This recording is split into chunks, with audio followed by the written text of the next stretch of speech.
I'm gonna make some cinnamon buns, and I'm gonna do my best to show you how I do it and give you a recipe. Some of you have been asking about the recipes that I use. I've made these once before and they were super good, so I'm sure they'll be great this time as well. You need an egg and an egg yolk that have to be room temperature, so I would suggest taking them out early, or like hold them for a while to warm them up. So 1 egg and 1 yolk. And also take cream cheese out of the fridge, take butter out of the fridge, and you probably want to do this like the day before so that it's actually soft, or like a few hours before probably. So I just warmed the milk over the stove using a bowl because I didn't want to dirty a pot. And then I'm just going to add active dry yeast.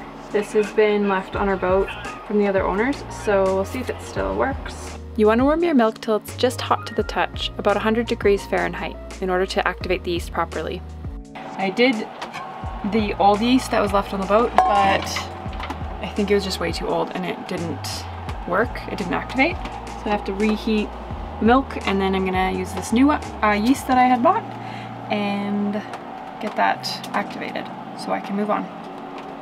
So I'll do that. It's been really tricky to learn how to use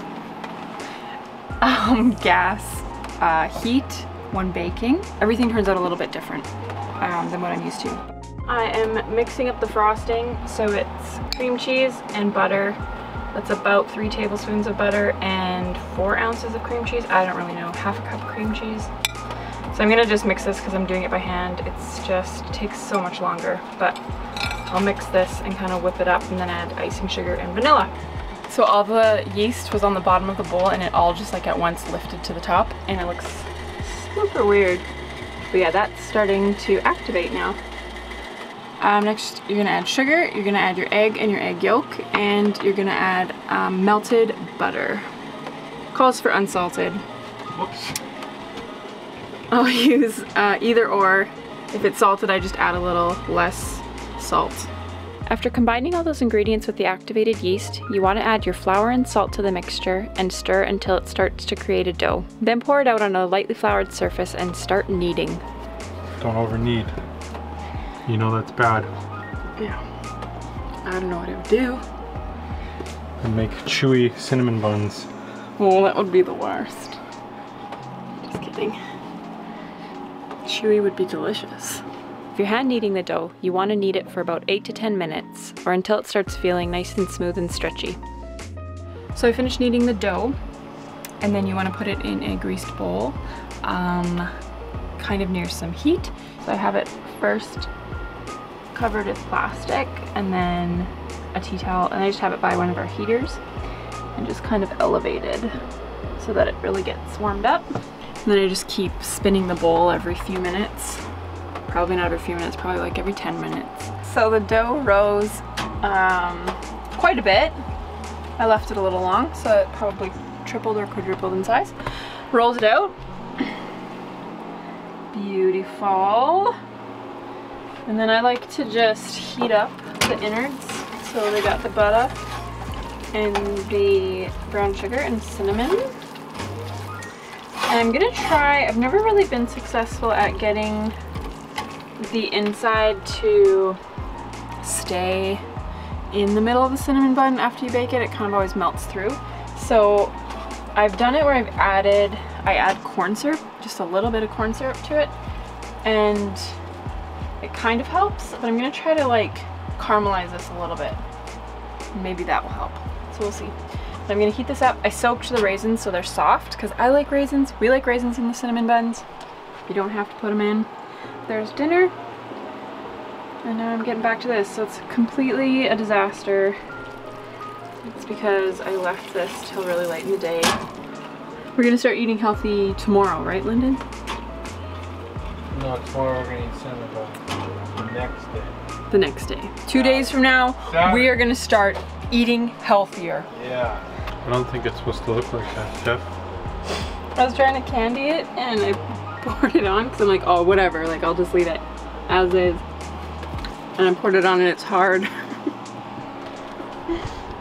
Check it out. Woo! You're supposed to be able to spread that on. I'm gonna just probably add some more brown sugar. Oh, it tastes so good. Try a chunk. Just add more sugar, right? Oh, there's a big glob here. Don't do it. I'm not gonna eat it, I'm just trying to spread it out.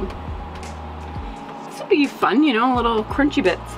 After adding the raisins and rolling up the log widthwise, you want to cut it into 8 sections. Then put it in a greased pan for a second rise. And I just spread them out a little bit because last time it didn't really cook in the middle. Hey, Mom. Lyndon's calling his mom. It's her birthday today. Did you have a special day?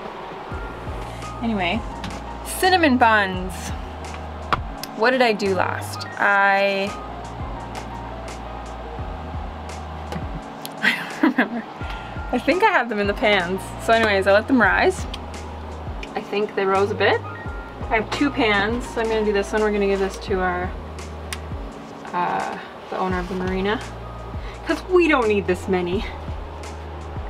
And Phil's a really nice guy, so they'll love it. Anyways, I did 2 pans. They're further apart because last time the center bun just didn't really bake. It was still pretty doughy. It was delicious. Lyndon really liked it. It was underbaked. We don't like soggy bottoms here either. They weren't soggy. Here's a tip I learned with the gas ovens. Is you want to heat it up to the temperature you need, probably a bit hotter, like 25 to 50 degrees hotter, because when you open the door, it's really gonna drop. And then you put your things in, and then you turn the temperature, the flame down as low as you can, while still maintaining the temperature. I have a pan in the bottom on the bottom rack to try to deflect the heat a little bit, try to spread it out a little more even. It's less of a direct heat because the flame's really low. You kind of gotta just watch it though and like bump it up a little bit when it gets too low. Generally, when I bake, the oven doesn't stay super hot. Everything's cooking like 25 to 50 degrees cooler than normal, so I usually just have to cook things longer. Anyway, there you go. It's worked a lot better for me to do it that way. And thank you to my father-in-law for the tip. Tony. And for igniting the passion of cinnamon buns. I don't know if he ignited the passion, but he ignited the competition of a good cinnamon bun.